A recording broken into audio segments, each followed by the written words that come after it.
you, Karine. I have a Saudi Arabia human rights question for you first, and then I'd like to ask you about Russia sanctions. Regarding Saudi Arabia, there's a 72-year-old U.S. citizen named Saad al-Mahdi who's in prison for a series of tweets he wrote when he was in Florida. He was given a 16-year sentence in October, and you commented on the case then. The Saudi appeal system decided to review the case, and last month decided he needed an extra 3 years in prison, despite the White House condemning the original sentence. His son told me it was a middle finger to President Biden, and that he wants his father to be declared wrongfully detained.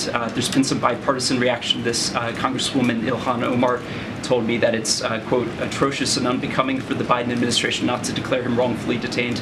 So does President Biden have a reaction to the new sentence, and is there a reaction to the one? So we have been monitoring the case of Mr. Saad Ibrahim al-Mahdi, as you know. I think I've mentioned this before, not just myself, but my National Security Council colleagues as well. Since we learned of his arrest and have been in regular contact with his family, we have brought up and raised our concerns regarding this case at senior levels at the Saudi government. So that is something that we've been very vocal about and brought up again to government officials. And our belief is exercising the freedom of expression, including through social media, should never be criminalized. I'm not going to get into the process here and how we move forward. That's something that the State Department, as it relates to these types of issues, but we've made ourselves very clear, and we've made ourselves clear as well to the Saudi government. It's fair to say President Biden is upset about the new sentence.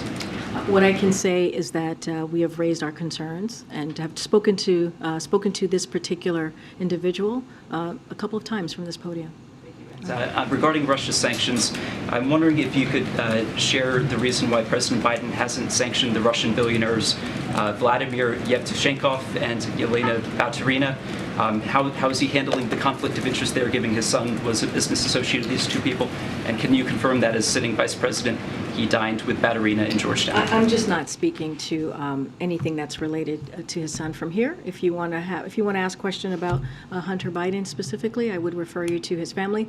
And as it relates to any sanctions, I'm not speaking to individual persons that from Russia.